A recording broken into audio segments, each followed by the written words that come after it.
This is wild. We're going to be talking about the key takeaways from tonight's loss against the Pelicans. This is your host, Rico Greenhowe, and you have found yourself on another episode of Bulls Digest. And so today we are jumping into the post game to tonight's loss for the Chicago Bulls as they lose to the Pelicans 123-111. Let's go ahead and jump into the box score. And so let's start with point number one for me, and that is Patrick Williamson, because Patrick Williams really struggled today. And so, I had been wondering, is it a situation where he's just trying to work himself back from the rust? Is it a situation where he's just trying to get comfortable again? Patrick Williams really struggled today. It's 6 points, 3 rebounds, 3 assists. And what is really disturbing about this is he only out-rebounded 3 other players on the team, one of those being Lonzo Ball. And remember, Lonzo Ball has not played in quite some time. And for him to come out there and only out-rebound Lonzo Ball by 1, Modest Buzelis is another player that I believe he out-rebounded too. He got him by 1. And then, you have THT. And so, those were 3 players that he out-rebounded, and they all did not play as many minutes as Patrick Williams.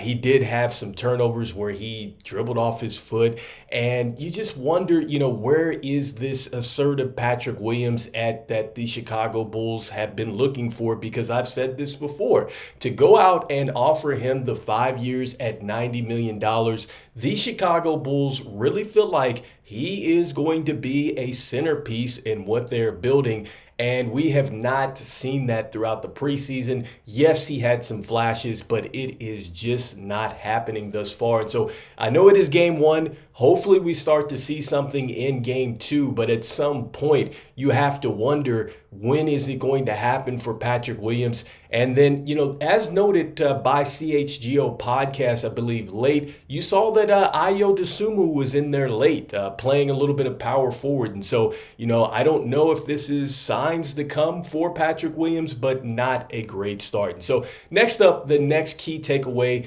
in looking at this box score and just reflecting on this game, it's Zach LaVine. I think that Zach LaVine is absolutely healthy. Zach LaVine can certainly score. And I've been saying this since game 2 of the preseason that he is absolutely back. He is not rusty now. And, he had it flowing. At one point, he had not missed a 3-point shot. It's just that, when the offense got into trouble and when the Chicago Bulls really got down and they were looking for a basket, that's where you see the 7 turnovers that come up. I believe he led us there. But, I think that you see that Patrick Williams is, like I said, healthy. He's back. This is something that if teams wanted to come in and trade for him, I'm not saying that that's necessarily going to happen, but I'm just saying if the league were looking at this, you're seeing a Zach LaVine that I think that this is going to continue. He looks very focused and locked in. I am just curious to see what is going to happen in this year, where I am calling it a big-time development year for the Chicago Bulls. Can he stay locked in? Can he stay engaged? Can he continue to play the right way as things like this are going to happen on up and down nights? And so, next up, just going ahead, and I want to give Josh Giddey his credit. I think that Josh Giddey, to me, I think he played well because he went in, he was aggressive, driving to the basket. I know he got blocked 3 times. I think a couple of those could have been close to the goaltending, but at the same token, I must give also the Pelicans big man a lot of credit as well. I think that Misi did a great job as far as tracking down shots and blocking shots. But I like the fact that Giddy was aggressive to the rim. The one shot that he did take, it didn't go down. I think he left a lot of bunnies at the free throw line. But, again, I liked his aggression. I think it is something where we're going to monitor it and see if he can continue to get better. But there wasn't anything that we hadn't seen before. We're still looking for it. But still a good step forward. I think that this is probably what his strongest game, since we've seen him in a Bulls uniform, and that's counting the preseason. So next up, looking at Coby White, I think that Coby White did a terrific job. I know he didn't necessarily lead us in scoring, but he filled up the stat sheet, and I think he competed his tail off. There were a couple times where, he would miss a shot, rush back, get a deflection, and get it right back. And so I think that he continued to compete. The ball didn't necessarily go down like he would want to shooting it, but he continued to stay aggressive. He continued to stay aggressive, I think, on the defensive end as well. So I liked what I saw from him.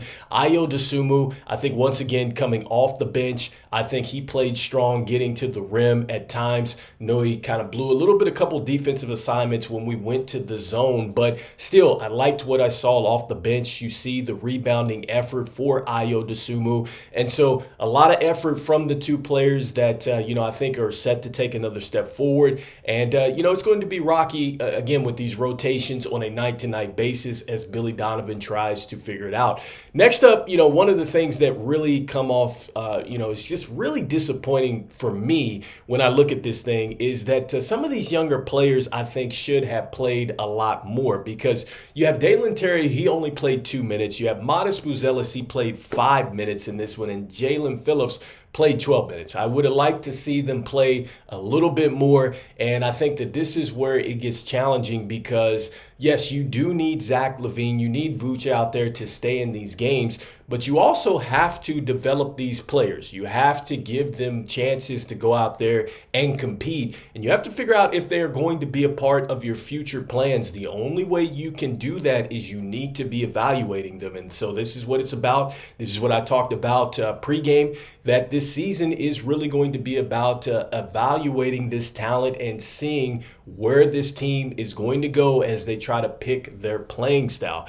All right, so next up, as we move on into the team box score and just looking at some of the team statistics here, the one thing that stands out here is just going to be the turnovers, okay? I think at one point in time, just listening to the broadcast here and looking at this, I think Stacey King had noted that they had actually I think the Pelicans got 30 points off our turnovers. I'm not sure if they got a little bit more, but that was kind of late in the fourth quarter, but 30 points off turnovers. That was wild to me. Javonte Green, who used to play for the Chicago Bulls, I think at one point in time he had a team high with the box score at plus 19. He was phenomenal getting into passing lanes and things like that. You had Brandon Ingram, who had a smooth 30-plus points today. I think that he was able to get to every spot he wanted to go to.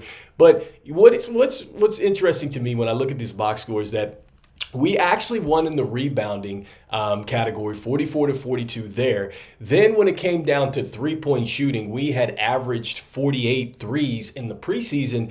Today, we shot 35 of them, and we shot 28.6%. That was pretty terrible. And then also, too, as noted by Stacey King and the guys on the broadcast, there were several times where instead of making the simple play and going inside and then maybe going back outside, I think that the offense really bogged down and they took these three-point shots contested that they didn't necessarily have to force up. And this kind of goes into another point that I had made just a couple days ago. When you're running this Golden State Warriors, Phoenix Suns kind of offense, it's organized chaos, and you still have to think it through when you're running this, right? It's not something where you get up a whole bunch of shots and then it's just magic happens. Like, you really have to think about it in the sense that when you do get into those half-court situations, you do have to take care of the ball, and you have to make sure that the body movement and the ball movement is it's precise, and that's something that we saw at times during this game. It got stagnated. They were standing. It led to some turnovers. It led to some easy baskets for the Pelicans. And that's not what the Chicago Bulls want to do with this playing style. So those are a couple key takeaways here. And then the block shots, I just talked about the young big man for the Pelicans. I think that he was just outstanding with the block shots. It's surprising that he didn't start. Misi out of Baylor, I talked about him early in the pregame show that, there was a possibility that he could start. But once he came in, man, you see the motor, you see the defensive effort, you see his ability to erase mistakes. I think the Pelicans have a big man here. And so, the key takeaway from this game, I think, for the Chicago Bulls is this, that, this is going to be a long season for sure. This is all going to be about the development process and trying to find out, who is going to stick and who is not. And then I think you have to play the younger guys. And so, that suggests to me that Billy Donovan is going to have to make some adjustments in this rotation. And I've said it before that some players are not going to play. But in games like this, when the game starts to get away, you absolutely have to make sure that these younger players are going to go out there and play here. And so we'll see what happens as this goes along. What were your key takeaways here today? Was it the glaring stat sheet that Patrick Williams had? Was it the improvement that you saw with Josh Giddey, I think, from the preseason? Was it Zach LaVine looking more like himself? Is it the fact that the rotations, they didn't look very good to me just in game one? But again, this is game one out of many. So let me know in the comments what you are thinking out there. Just want to thank everybody out there for liking, subscribing, and sharing the content. That means a lot to us here at Bulls Digest as we try to reach our goal of 5,000 subscribers. And just to let you know, about 64.2% of you that watch are not subscribed. So make sure that you go ahead and slam dunk on that subscribe button for us. And so, look, even though we had a rough game one, I'm still saying go Bulls. And I'll see you guys on the next one. Peace.